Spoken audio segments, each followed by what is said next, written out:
دا پرون مناظره وشوه د یو ملحد او د یو مفتی د انډیا او د هغه په منځ کې، مسلمان او ملحد په منځ کې، او لایو مناظره وه، ډېره په غټه سطحه باندې مناظره وه. او چې هغه مناظره څوک واوري که نه، نو غیر اختیاري به ستا د خولې نه دا خبره وځي چې اسلام هغه دین دی چې هغه د فطرت او د عقل سره برابر دی. او مناظره په دې عنوان شوې ده چې آیا الله وجود لري که نه، الله شتي که نه، په دې باندې مناظره ده. او دا نه چې زمونږ کوم مسلمان چې ناست دی مفتي، الله دې هغه په علم کې برکت واچي، چې هغه ځان سره پاڼې او کتابو داسې ورسره لګیا دی او داسې یې کړی دی هغه ملحد که نه، چې هغه حق حیران شوی دی چې دې سړي ته به څه د هرې خبرې د هرې اعتراض جواب. او ځوان هلک دی هغه مفتي او ځوانانو کاري ده. دې کې یو مسله خو دا راووته چې اسلام هغه دین دی چې هغه د فطرت سره برابر دین دی، عقل سره برابر، خو صحیح عقل سره. او د یو سړي عقل ګډوډي هغه ته به موږ څه وایو؟ لکه هسې صحیح عقل له راشه. صحیح عقل ګوره دا مني چې د سړي د ډېرې ښځې وي. اوس ما ته یو سړی زما عقل یې نه مني، ته خپل عقل جیب کې کېږده، ستا عقل کې مسله ده. تېر شوي درس کې چې ما کوم حکمتونه ذکر کړو تاسو ته به یاد دي، هغه حکمتونو په رڼا کې صحیح عقل دا خبره مناسب ګڼي. خیال هم دی که نه؟ او ګوره بل طرف ته وګوره، صحیح عقل دا خبره نه مني چې د ښځې دي د یو خاوند نه زیات دي. دې خبرې ته اوس ګوره، دا صحیح عقل نه مني. نو صحیح عقل موافق دی د اسلام، د فطرت موافق دی. بله خبره د دین هغه دا ده، دا په دې موقع ته دا موایم، دا علما او دا د دین د استادان د دوی لوی احسان دی په موږ باندې، لوی احسان دی په موږ باندې. لکه اوس د دغه عالم او مفتي مناظره د ملحد سره وه، او هغه په عالمي لیول وه، داسې نه چې کمره کې و بند و، عالمي لیول باندې. او ما ورته یا مزدورۍ کې وو، یا اوده یا د ښځو د بچو سره یا هم په دنیا کې سمنډې والې، ته د څه نه څه خبر وي چې ستا په دین باندې څوک اعتراضونه کوي، ستا په الله باندې اعتراضونه کوي، ستا په پیغمبر باندې. خو یو ځوان ورته ناست دی او هغه هلته جوابونه ورکوي، او هغه ستاسو د ټولو طرف نه ترجماني کوي، او ته دې خبر هم نه یې. دا احسان دی د دوی په موږ باندې. یعنې که دا اعتراضات به هغه داسې اعتراضات نه وي چې داسې ټس ټوسي معمولي.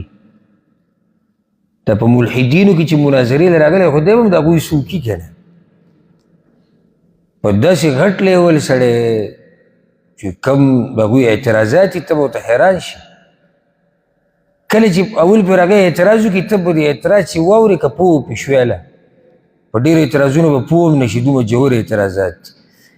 خو که په اعتراض پوه شوې، نو په اولنۍ سیکنډ کې چا سره چې علم نه وي، هغه به دا وایي چې یا الله خیر ده، دې به څه جواب کېږي.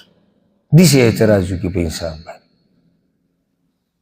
او خو بل طرف نه چې ته جواب واورې، نو ته به حیران شي چې الله رب العزت څنګه سړي د دې دین دپاره پیدا کړي دي. انهم فتیة آمنوا بربهم، لکه څنګه چې اصحاب کهف په باره کې الله وایي دا ځوانان په خپل رب ایمان راوړل. داسې ځوانان ډېر شتي، موږ ته خبر نه یو. هغوی د اسلام دفاع کوي، خلکو ته دین بیانوي، خلکو ته دین وضاحت کوي، او د عامو خلکو کار په خپله دنیا کې مصروف وي، د هېڅ نه دی خبر. په آخره کې چې بیا موږ راشو، بیا په خټه کې اوبه ښه ډېره کړو، چې بیا وروسته اعتراضات هم په دغه خلکو شروع کړو، کوم چې د اسلام د سرحدونو خیال ساتي. سرحد دوه قسمه وي، باونډري هغه دوه قسمه، پولې دوه قسمه. یو پولې د ملکونو دي، د دې هم ساتنه کوونکي چې هغې ته فوج ویلی کېږي، دا حکومت خپل فوج. یو هغه فوج دی چې هغوی د اسلام د حدودو ساتنه کوي، هغوی د اسلام د حدودو ساتنه کوي. دا هم یو فوج دی، او د دوی ډیوټي ډېره ګرانه ده. ولې ګرانه ده ډېره؟ ځکه چې دوی پسې شاته بېشماره مخلوق دی د دوی خبرې ته په انتظار ناست دي. ځکه که دی پړ شو نو ډېر عوام په دې مسله نه دي پوه چې دا خو د انسان پړ شو ده سره به علم نه و. کیدای شي ډېرو زړه ته دا راشي چې یاره اسلام پړ شو والعیاذ بالله.